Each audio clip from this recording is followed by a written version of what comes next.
कोई ज़रूरी मैसेज, कोई ज़रूरी रीडिंग उन तक ज़रूर पहुंचेगी जिनको इस वक्त इस रीडिंग की सख्त ज़रूरत है। दोस्तों, अगर ये वीडियो आप तक आई है तो इसको अंत तक ज़रूर देखें।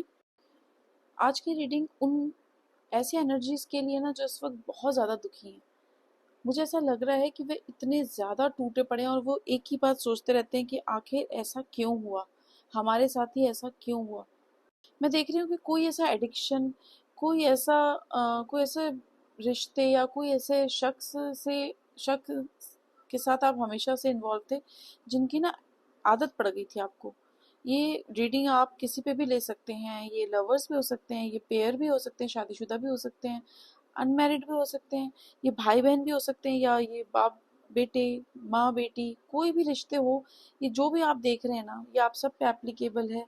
और ये एडिक्शन, मैं सिर्फ यहाँ पे लवर्स की बात नहीं कर रही हूँ, एडिक्शन किसी की भी हो सकती है। हो सकता है एक माँ को अपनी बेटी से हो, या माँ को अपने बेटे से एडिक्शन हो, कि भाई किसी तरह वो रोज मिलना, रोज बातें करना, या जिस तरीके से उनका बच्चा उनको हमेशा पूछता था, अचानक से उसने पूछना बंद कर दिया, अचानक से उसका रुख बदल गया। या ऐसे बच्चे भी हो सकते हैं जिनके पेरेंट्स ने उनसे रुख बदल लिया, या ऐसे भाई बहन भी हो सकते हैं। तो प्लीज़ ये रीडिंग अगर आप पे आई है तो आप इसको अपने ज़रूरत के हिसाब से ही आप इसको रेजोनेट करिएगा। कोई ज़रूरी नहीं है कि आप किसी प्रेमी को लेके सोचें और आप सोचें कि हमारा अच्छा चल रहा है और ये रीडिंग हमारे लिए नहीं है। ये रीडिंग हर किसी पे रेजोनेट कर सकती है। और ये जिस भी ऐसे कोई भी ऐसे लोग हैं जो अलगाव में दुखी हैं किसी भी रिश्ते को लेके, वो ज़रूर इस रीडिंग को देखें, क्योंकि ये स्पेशल कुछ गाइडेंस आपके लिए आ रही है। कोई चीज़ ऐसी आ रही है जो आपका मनोबल बढ़ाएगा और जो आपको रियलिटी बताएगा। दोस्तों, आज की रीडिंग बहुत ही डिफ़िकल्ट भी लग रही है मुझे, क्योंकि मैं उसको एक्सप्लेन उस तरीके से कर नहीं पा रही जिस तरीके से कर सकती हूँ। मैं पूरी कोशिश करती हूँ कि मैं रीडिंग बहुत अच्छी तरह आपके सामने लेकर आऊँ। साथ ही में देख रही हूँ ना कि ये रिश्ता है ना, ये एक बहुत ही अभी बहुत ही बुरी स्थिति से चल रहा है। हो सकता है इस वक्त आप लोग एक दूसरे को देख भी नहीं पा रहे हो, या आप दोनों एक दूसरे के आमने सामने होते हो ना, तो उसके लिए आपको बहुत ज़्यादा जवाब तलब करना पड़ता हो, लोगों को सवालों के जवाब देना पड़ता हो, आपको आपके घर में जवाब देना पड़ता हो कि क्यों वो क्यों मिला, या क्यों आया, क्यों आई, बहुत ज़्यादा। और मैं यहाँ ये भी देख रही हूँ कि आप एक ऐसे शख्सियत हैं जो घर के मुखिया टाइप के थे, या घर में आपके बिना गुजारा नहीं था लोगों का। घर है या ये रिश्ता है, आपसे परमिशन लेके ही हर काम होता था, आपको खुश रखा जाता था। लेकिन अचानक से ये जो हालात बने हैं, ये कैसे कैसे बन गए, कब कब बन गए, आप खुद भी समझ नहीं पाए। हालांकि कुछ लोगों ने आपको आगाह किया तो था कि देखो ऐसा हो रहा है, या भविष्य में ऐसा हो सकता है, आप थोड़ा सावधान रहिए। लेकिन आप अपने ही मस्त मौले चाल में चलते रहे, क्योंकि आप ओवर कॉन्फिडेंट थे कि आपसे तो अलग हो ही नहीं सकता है, आपका जो सिक्का जमा हुआ है वो हट नहीं सकता। लेकिन सब कुछ अचानक से सब बदल गया। मैं देख रही हूँ आप काफ़ी ज़्यादा डिप्रेशन में है, बहुत ज़्यादा टेंशन में है, और हालातों को ना बहुत मैनेज करने में लगे हुए हैं आप। अभी भी आप मैनेज ही कर रहे हैं। मैं देख रही हूँ कि जो ओहदा था ना आपका घर में या समाज में, उससे ना कोई तो बहुत परेशान था, आपके घर के शख्स कोई बहुत परेशान था, या वो अपने आप को थोड़ा उस जगह नहीं पा रहा होगा, या उसके साथ वैसा नहीं हो पाया होगा जैसा वो आपको देख रहा हो, तो वो चिढ़ गया। चिढ़ के ना, या वो एक्सेप्ट ही नहीं कर पाया, और उसने फिर कुछ ना कुछ चालें चलना शुरू कर दिया, दिमाग से चलने शुरू कर दिया। थोड़ा स्पेल्स किए, बुरे बुरे स्पेल करने की कोशिश की आप पे, भड़काने की कोशिश की आपके अगेंस्ट लोगों को।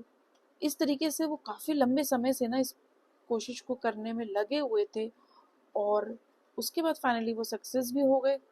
आपकी जो कंडीशन वो देखना चाहते थे ना, वहाँ तक वो लाए।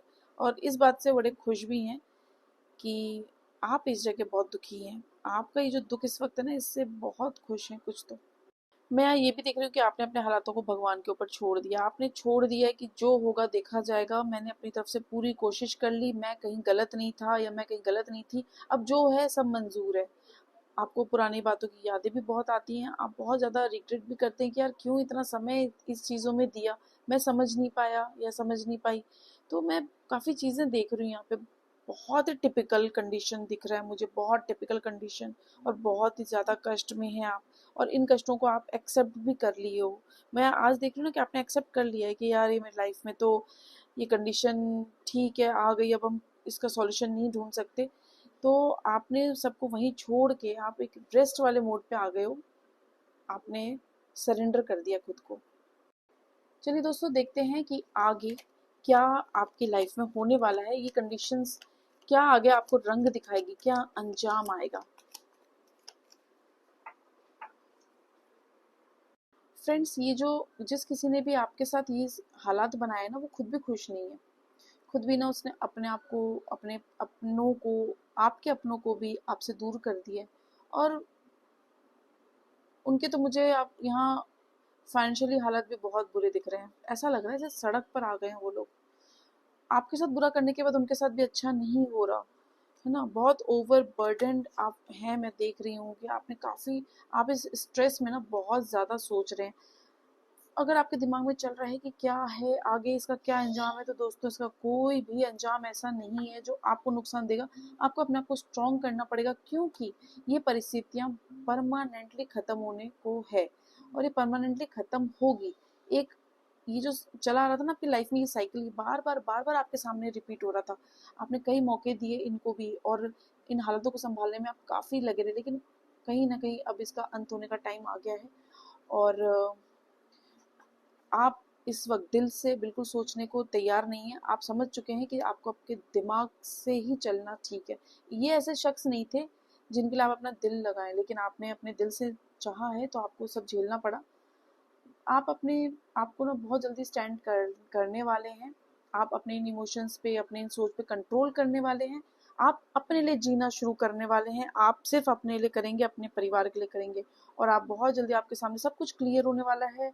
सब कुछ क्लियर होगा और उसके बाद आपकी ज़िंदगी में सब अच्छा होगा, क्योंकि क्लैरिटी आपके सामने आ जाएगी। क्लियर होने का मतलब ये नहीं है कि आप दोबारा उस शख्स से मिल लें। हो सकता है कि वो शख्स से आप मिलें, लेकिन जो हालात बने थे ना, वो उन हालातों के कारण आप लोगों में काफ़ी दूरी बनी है। लेकिन आपकी लाइफ में ये साइकिल का एंड होने वाला है। काफ़ी पेनफुल तो होगा ही दोस्तों, क्योंकि आपने इतना समय आपने दिया है, और इतना स्ट्रेस भरा जो माहौल बना हुआ है ना, ये सब खत्म होने को है। और इसको खत्म आप खुद करेंगे, आपके दिल से खत्म, इसका मतलब ये खत्म। तो मैं देख रही हूँ कि आप इन सब चीज़ों को पीछे छोड़ के आगे बढ़ने वाले हैं, और आप खुद अपने मन को तैयार करने वाले हैं, या आप लगभग उस मोड पे आ गए हैं कि आप अपनी ज़िंदगी को अपने हिसाब से जिए, खुश होके जिए, अपने परिवार के साथ जिए। तो आप अपना विशेष ख्याल रखिएगा फ्रेंड्स। मिलेंगे फिर नेक्स्ट रीडिंग में। जय माँ काली।